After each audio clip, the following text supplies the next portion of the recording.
Okay, here we are.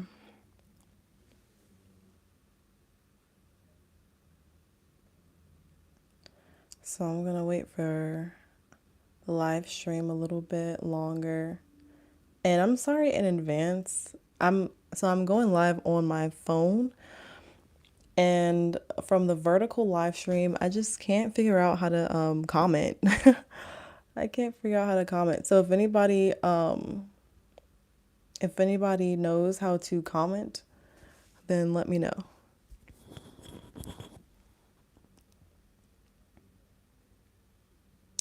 But yeah, on the sorry about the technical difficulties. And again, like I was saying, if anybody knows how to comment, how to send a comment on live stream when you're live streaming from your phone, let me know because I don't know how to do it. I don't know how to do it. I usually don't go live from my phone. So yeah, that would be helpful. I mean, I could just look up a tutorial on Google. I should have probably done that before going live on my phone, but I wanted to keep the conversation flowing. And I'm not sure from the last live when the audio was breaking out what all that you heard. So I guess I'll start from the beginning. So this live stream is all about, first of all, the insecurities that can come from being having kinky hair or afro textured hair. And then into that, why people decide to get locks, and then the outcome or the advantages, honestly, of a lock journey and helping with insecurities, helping mitigate those insecurities. First of all, reveals the insecurities, at least it did in my experience. And then not just physically, but also others. So I believe I was talking about growing up, and different people have different experiences growing up. And I was saying, I don't want to assume, but I'm going to assume that most people watching lock videos are black. And okay, cool. Like I said, if anybody knows how to send a comment, because I don't know how to send a comment like from my screen to your screen or while I'm on live,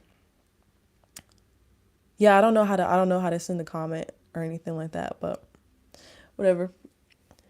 So yes, our experiences are different. I was saying some people might have had the experience. If you grew up with kinky hair, you might have had the experience of your parents or guardians, people around you telling you, okay, black is beautiful.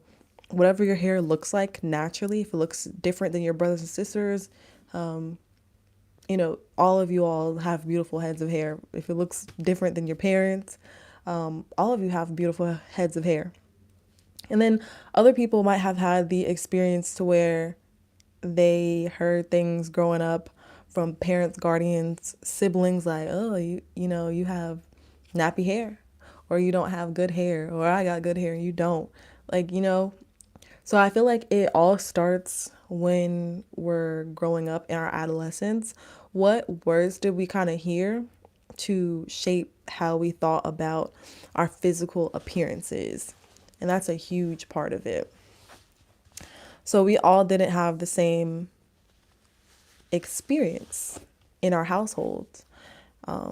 Your last message that said I'm starting a new live came through fine. Okay, yep. So that was when I was commenting on my laptop. And so I'm commenting on my phone, and it's different. It looks different, and I don't know how to send a message.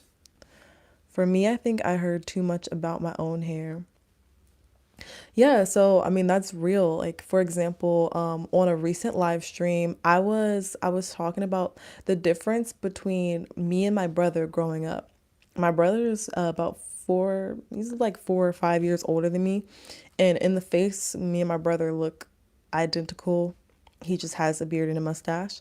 And when he first got locks, he started his lock journey before I did, and he got comments from older family members like, what you gonna do with your hair? When you gonna are you gonna style your hair? What you gonna do with your hair? Like, are you gonna leave it like that? And he had thicker locks, or he still has, thicker locks. Honestly, they're about thick as mine.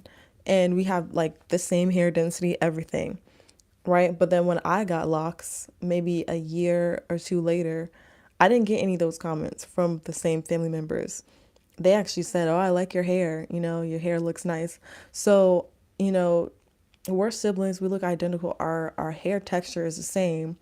And even if it wasn't the same, it's still a lock journey. And honestly, I do my hair less than he does his hair, and I get criticized by family less than he does. So I think gender may play a role in it too. Definitely. My granny always asks me why I can't get a haircut like my father. My father is bald. Yeah, so it honestly a lot of times comes from older family members, and this is what can really like heavily influence our opinions about ourselves and our own like, beauty, literally.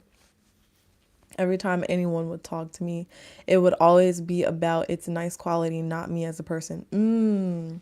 That's real. Yeah, definitely. Right? So even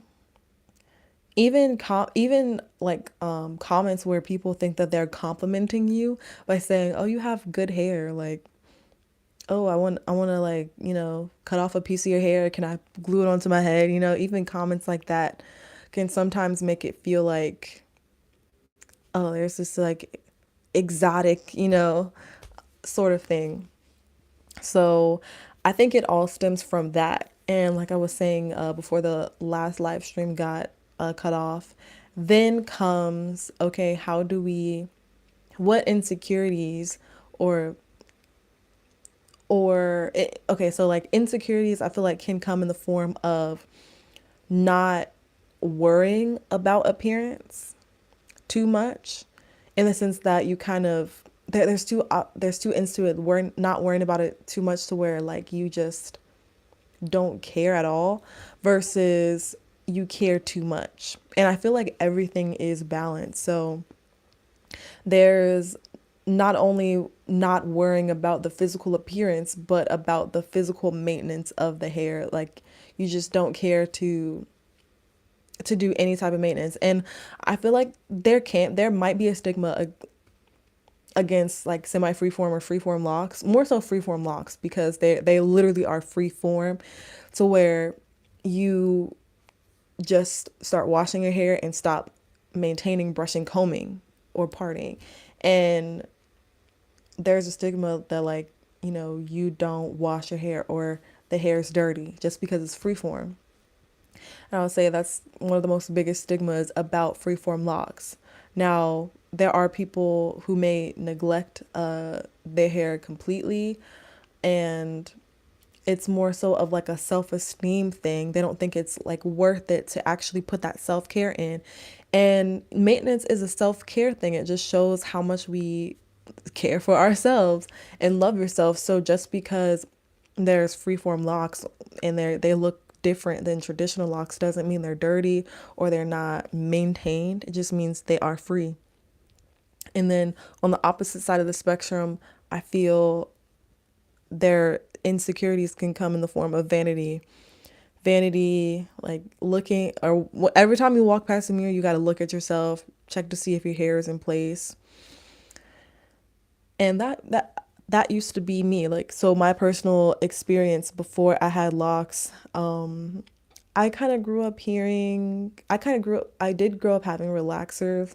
And once I was in high school, I made a decision to stop getting relaxers and grow my hair out of a relaxer to natural. And that whole journey of learning my hair was wild, because I was no longer going to the salon. My mom was no longer doing my hair, and I was a child and looking on YouTube. And I'm so glad that there is YouTube in the first place because of all the tutorials and information. So, like a lot of us, it got us through our hair journey and our lock journey. So it took me a couple years to learn the products that my hair likes, the gels, and how to do certain twist outs and once you decide that you want to lock your hair, people decide that for multiple reasons. There could be the reason that you just don't like doing your loose natural hair. The reason that maybe you want to embrace the spirituality of yourself within and you want it to be manifested physically, or just the look of locks, the style of locks, you want to try it out. And I feel like the decision when you go into your lock journey can also decide the journey's ebb and flow. Every time anyone, oh, I thought I saw another comment come up. And so the ebb and flow of the journey is like, okay, it, for me, when I went through the starter lock phases, it wasn't a ugly phase for me. And I was aware of the quote unquote term ugly phase as the first, I guess, like 1 to 8 months where your locks change, they grow, they swell, they may shrink up because of the water, and they'll look short one day, longer the other day. And to me, it was just a fascination. And just like you go through all that learning process with your loose natural hair, like I went through when I stopped getting relaxers, and I had to go through that again with my lock journey, like learning what my hair likes. When you go into your lock journey, you probably have a whole different set of products than you used to use in your loose natural hair journey. So because of that, that bonding with yourself is, I feel like, a lot stronger than a natural or loose natural hair journey. And that can create a better relationship between yourself and vanity. So vanity is just one insecurity, but I feel like there's so many other insecurities that can manifest before a lock journey, and then during a lock journey, it, blossoms into something else. Or, some people even are not that insecure before their lock journey, but once they go into their lock journey, they're like, oh, it's an ugly phase. And it ends up just being like a humbling experience. Do you think insecurity also comes through comparison? Because there's no way of predicting how your locks are going to come out, so we end up comparing it. Yep, definitely.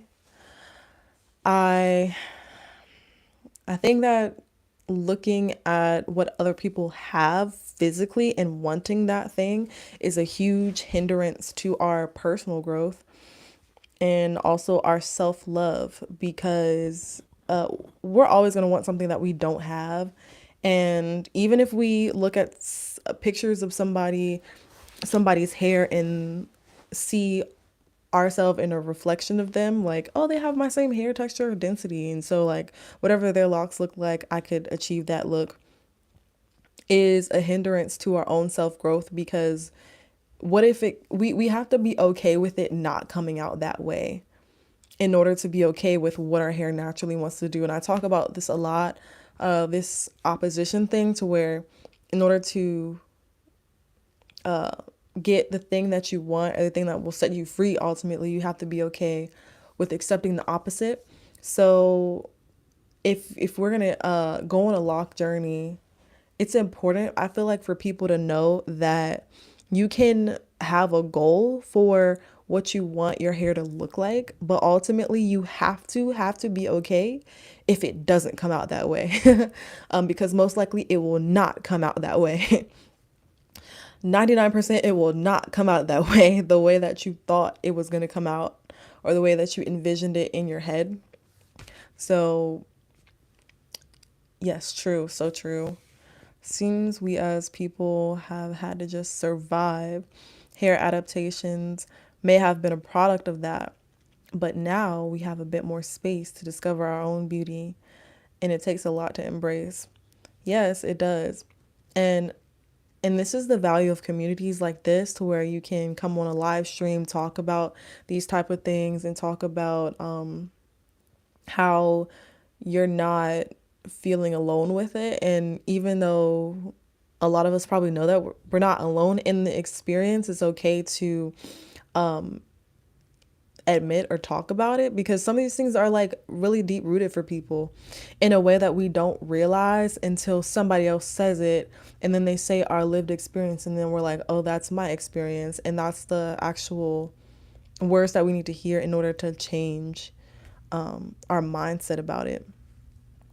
My daughter is obsessed with her locks, but she damaged them from coloring them. Oh wow. Well, I feel like, damage can be like, you can recover from that. I feel like I've seen people recover from it. I guess it depends on if it's like bleach or dye, because I know bleach, it can be very damaging. And I feel like it's okay to be obsessed or like love your, it's okay to love what you look like. Um and I think once you get past the stage of, oh, this is like the ugly stage, I don't like it, then it blossoms into, well, I'm going to accept it regardless of what it looks like. And it's all about your perception, because what somebody else will view as unkempt or, not appealing, we view it as it's just beautiful. So it's all literally beauties in the eyes of the beholder. And when Michael commented earlier, talked about insecurity coming from predicting how your hair is going to come out, or comparison. It's like, how are you going to, we sometimes do compare our perception of reality to somebody else's perception of reality, when we don't even we can't even understand another person's perception of reality, because it's not our reality.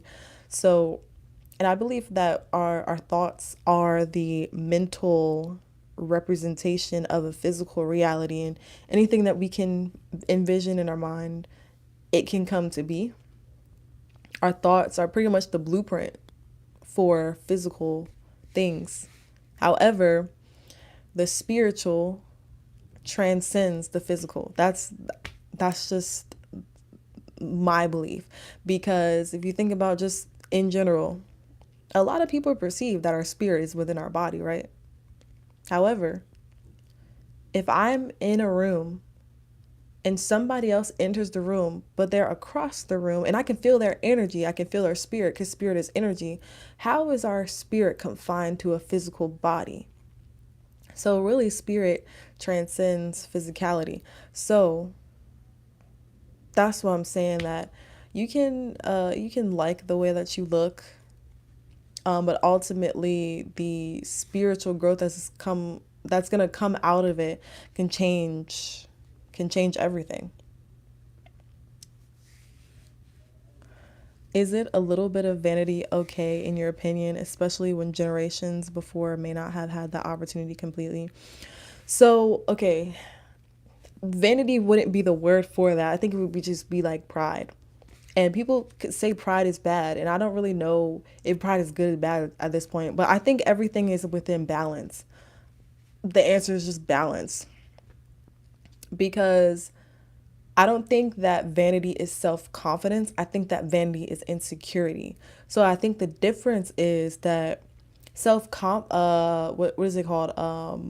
Pride can come out of self-confidence, that you actually genuinely admire yourself. You genuinely love yourself from the inside without any outside physical thing.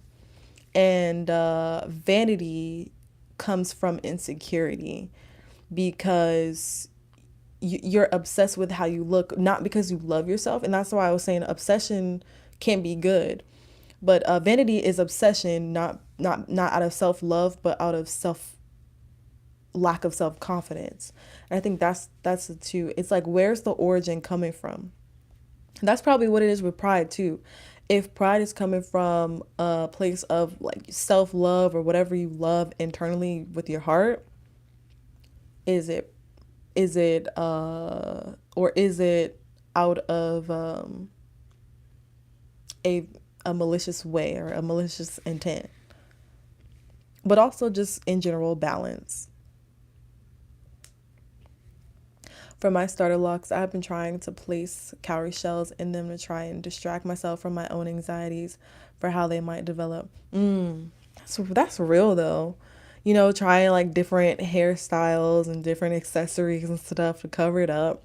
That's just real. It's like, yeah, that's real. I mean, during my starter lock phase, I said earlier that I didn't have an ugly stage because I really think that I did not.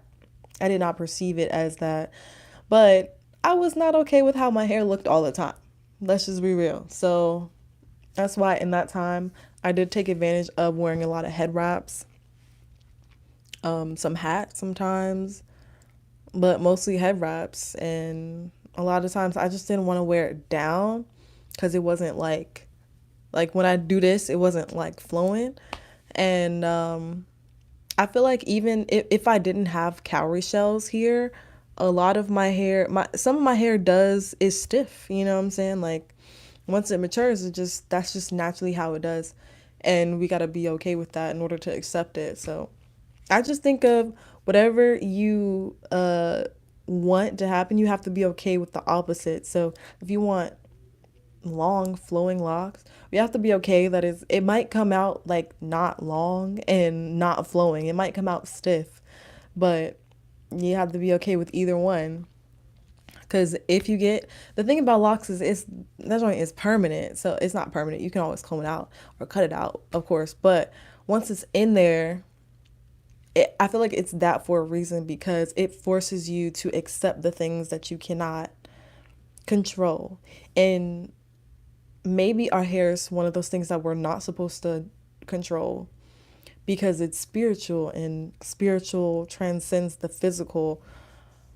What I talked about earlier with your spirit transcending your body, like our spirit is not inside of our body. Our body is just wherever our spirit is. So that just proves that spirit or energy is not even confined to physicality. So our love for ourselves shouldn't be confined to our physical appearance. I've learned that our hair is antennas connecting us to the creator.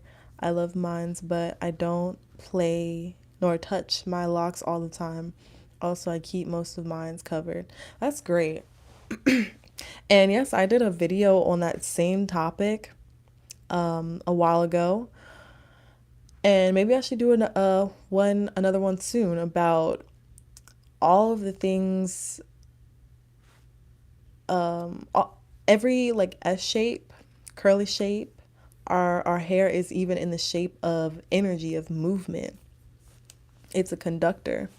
And also, if you notice, the flowers throughout the day, they will face wherever the sun is facing. So pretend like my palm of the hand is the middle of the flower. At 6 a.m., let's say 6:30, 7, the sun is rising. The flowers are facing the sun. Say the sun is rising in the east, whatever way the east is. Let's say it's that way. The flower is going to be facing that way. At 12 p.m., the sun is right above us, so the flower is going to be facing up. So now it's rotated its core, its head, which is like the crown like of the actual flower to face the actual sun. So that's sort of like the crown of the head. The crown of our head is most highest to the sun, to the heavens. So it just makes sense that our hair would hold that energy, the spiral shape, the S shape, whatever kink coil, helps trap calcium, phosphorus, vitamin D from the sun and feed those nutrients to our body. So vanity is like similar to being obsessed with your looks superficially with no spiritual substance. I feel like yes. Yeah.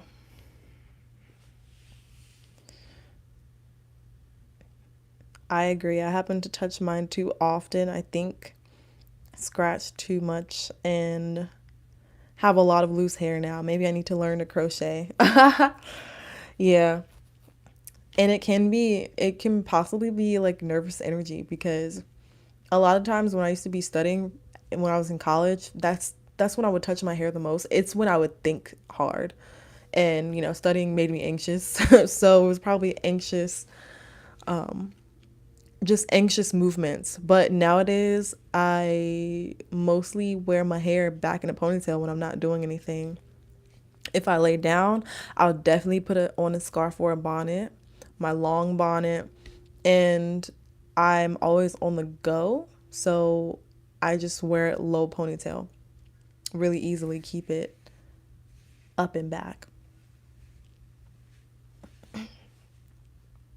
But yeah, that's all. That's honestly all I had to say about Locs and Vanity.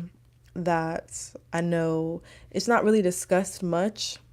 The general journey of the spiritual warfare that we can go through with Locs is discussed, but not like specifically the topic of letting go of ego is just like the physical part of ourselves, all the things that we know ourselves to be. And I recently realized that recently realized that our ego or our version of ourselves is not really us. Our version of ourselves is a perception built off of everything that we've been through in life, but everything that we know about ourselves, like everything that I know about me, isn't me. It's my perception of me. The way I walk, the way I talk, the way I act. Those things can be inherited through traits. However, they're not really me. They're just my perception of me that was created. Like our perception, our ego was created by us. Just showed up. Hope I'm not taking over anyone's convo. Nope, not at all. Just kind of went through a small change. I just wicked my free form high tops. Oh, that's what's up. What was that like? Yeah, I would love to know what was that like. And did you go to a shop to get it done? Because I've seen plenty of videos on Wicks, and I like to see transformation videos.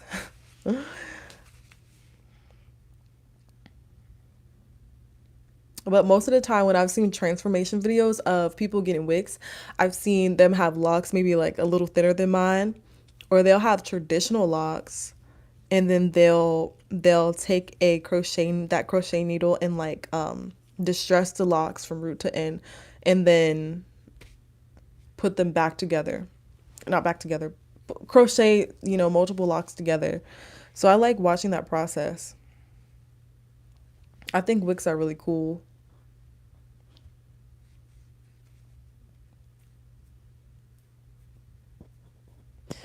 But no, we were just talking about Locks barbershop. He went through my free form with a comb and crocheted. Oh wow. Hmm. So did he go all the way to the roots or just did he just stop? Did he just stop at a certain point?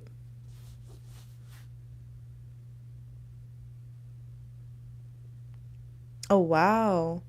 He went through the freeform locks with a comb. Wow. Never seen that before.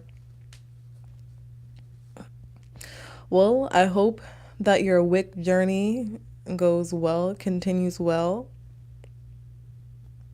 I just got this tattoo on Thursday. I haven't seen my scalp in 3 years. It'd be like that though. At least you can feel it though.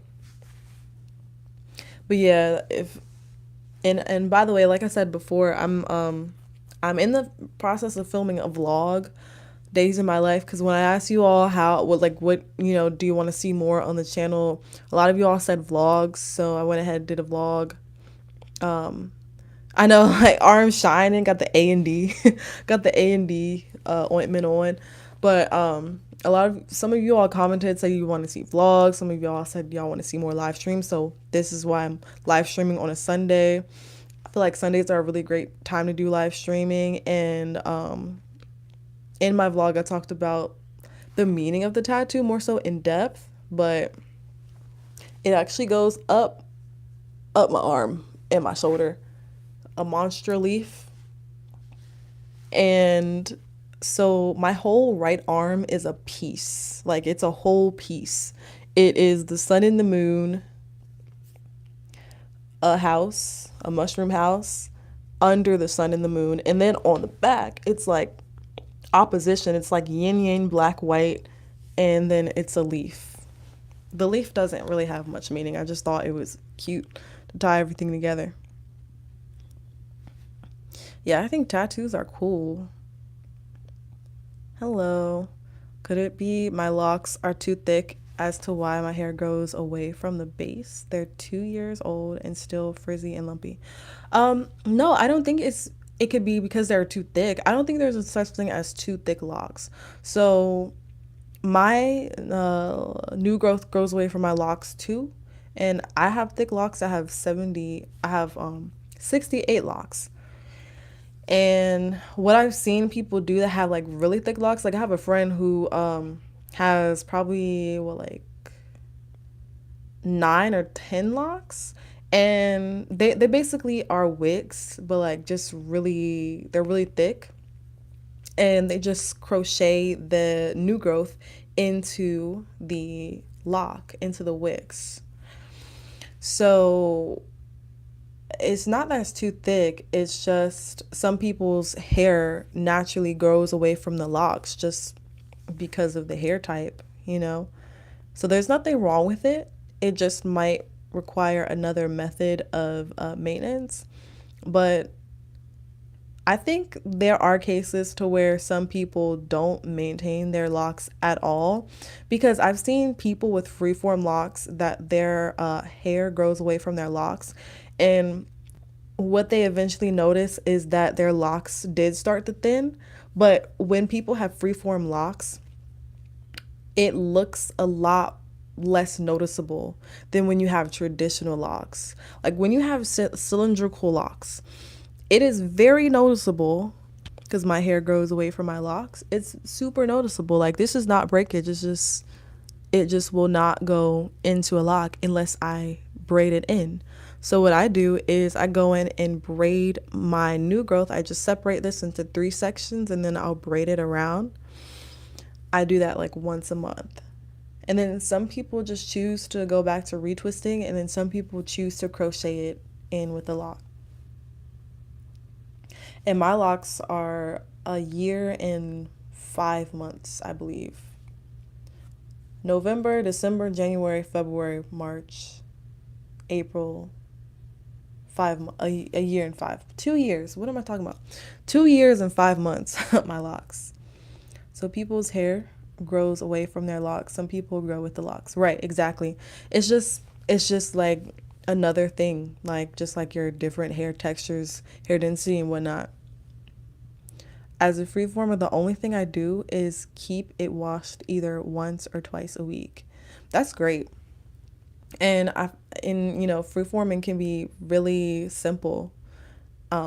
I thought about like completely freeforming and seeing what my new growth does, but I know that it would make my locks thinner because that's what I tried doing when I first stopped retwisting. So I stopped retwisting after about month 6 of my lock journey, and they weren't mature, of course, but I still had a lot of budding. And 6 months, at 6 months, I stopped retwisting, and then I noticed that like the locks in the front were thinning, and I thought it was thinning, but it's not really. It is thinning, but it wasn't because it was breaking off. And I know that if I started freeforming my locks again, I would just have to prepare for thin locks. Because the thing is, if you start off with freeform locks, it's less noticeable that your hair goes away from your locks. But if you start out with traditional locks, the separation, there's sections, so it's just gonna be more noticeable. But there are a lot of people with freeform locks that their hair grows away from their locks and it's completely fine. They might have some breakage here and there, but they could probably repair it pretty easily. I feel braiding is making them heavy. Well then, I don't know, like the only methods that I personally know of is the, crochet method and the braiding method, and then other than that, retwisting. Um I wouldn't even recommend interlocking because if you have thicker locks and if you have a lock count lower than 60, I wouldn't recommend it at all, like interlocking. Like, I don't know if it's worked for anybody, but I just wouldn't recommend it. I don't know. I'm not a loctician.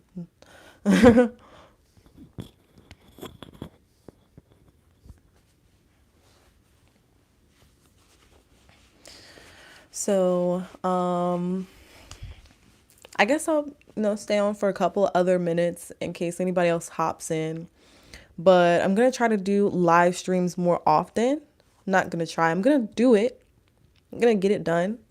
And they're gonna be on Sundays. So I'll do some Sundays and also some Wednesdays because I noticed that a lot of people are on YouTube and I'm on Eastern Standard Time. A lot of people are on YouTube Sunday around this time. A lot of people are also on YouTube Wednesdays. Wednesday is a popular day for some reason around 3 p.m. Eastern Standard Time. Excuse me. So when I hop on live stream, it could be one or two of those times. I also wanted to let you all know that if you're in the DMV area, I have an in-person offering. So DMV people, listen up. I have a yoga by the campfire experience in partnership with a campsite called Outdoor Oasis. So, first of all, I can't comment in the comment section right now. However, you can go to my website, holisticfitmeditation.com. The link is in the description box of this live stream. And click on events. You can sign up for yoga by the campfire on a Saturday. We'll be having it starting, I'm going to update it soon. So if you click on it right now and you don't see the availabilities there, I'm going to update it actually tonight. And all throughout the rest of the summer, every Saturday, starting in May. So we're not going to have it this last Saturday of April. Starting in May, every single Saturday at 10 a.m. Eastern Standard Time, we're going to be out at the campsite practicing yoga. I offer 1 hour yoga and like kind of like 10 minutes meditation. And then we walk around the campsite, around the campfire, maybe have some food, some refreshments, and yeah, just chill. So it's going to be a chill experience. Again, you can go to my website, holisticfitmeditation.com, click on events, and the link to my website is down below. Also, if you're not following me on Instagram, go ahead and follow me there. My @ is down below in the description box as well.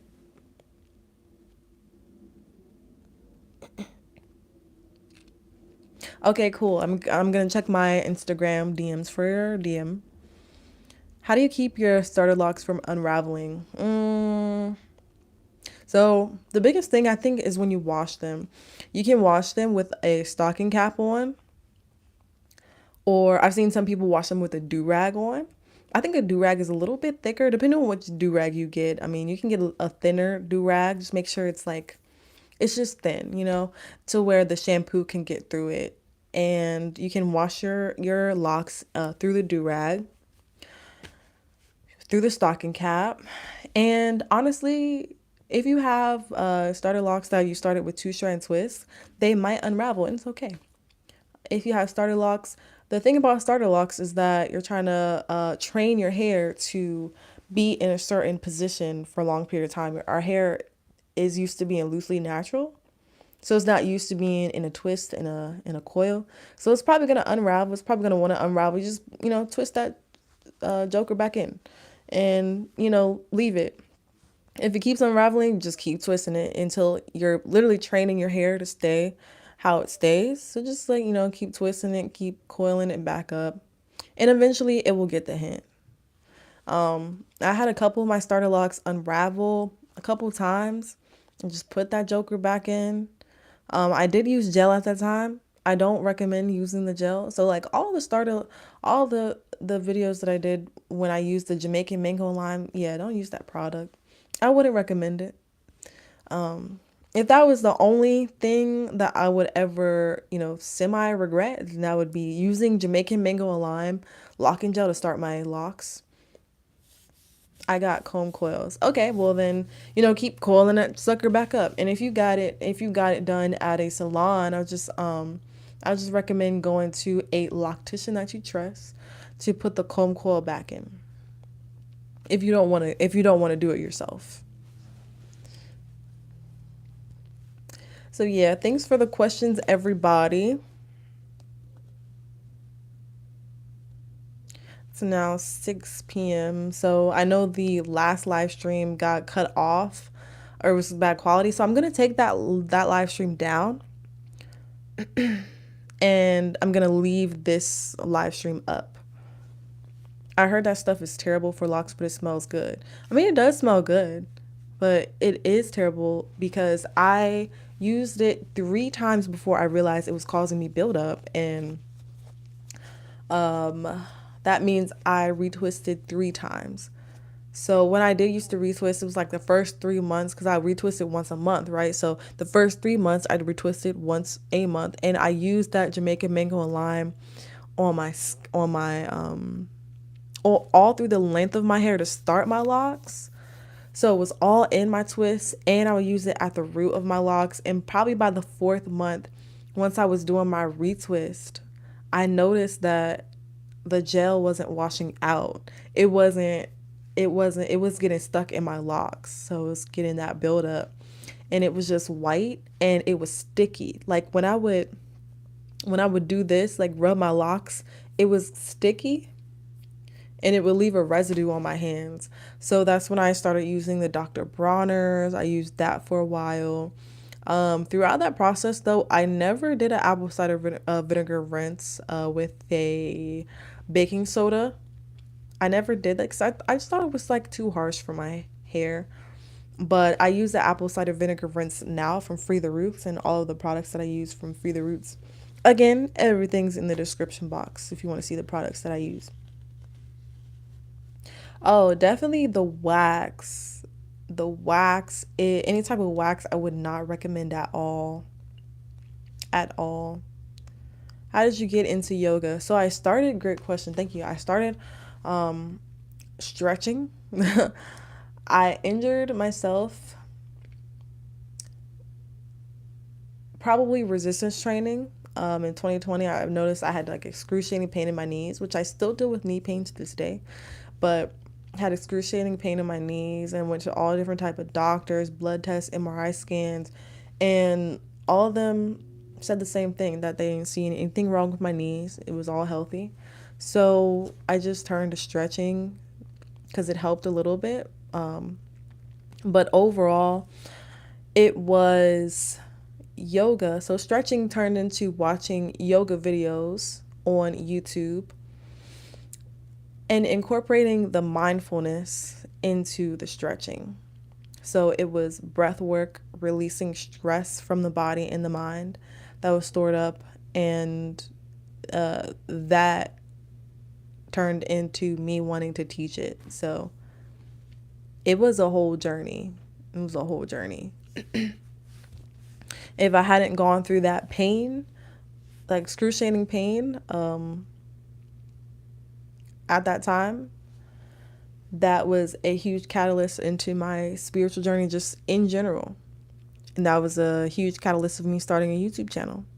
So, yes.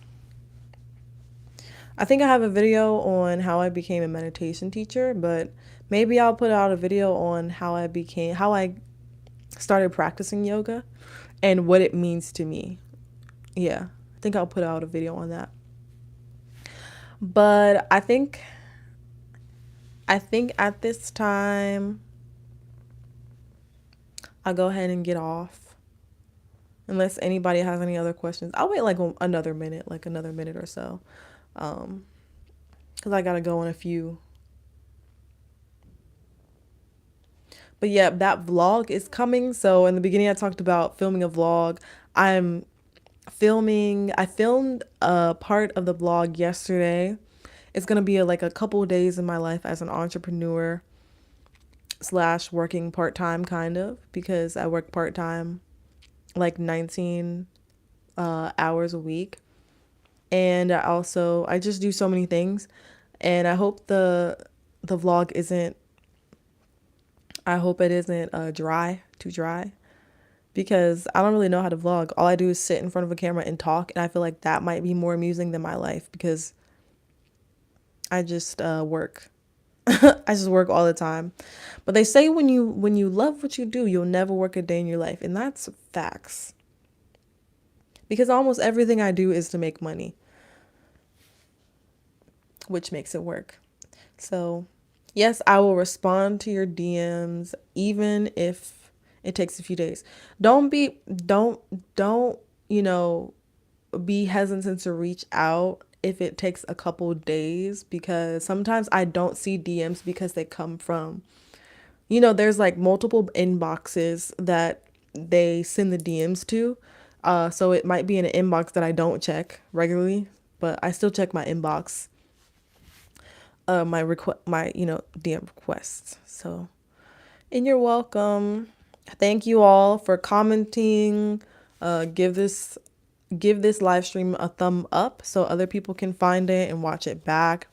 It was a great conversation, and I have a video out for y'all tomorrow. Have a great rest of your day, evening, morning, whatever it is for you. Have a great rest of your day. Be safe, be blessed. All right, y'all. Bye.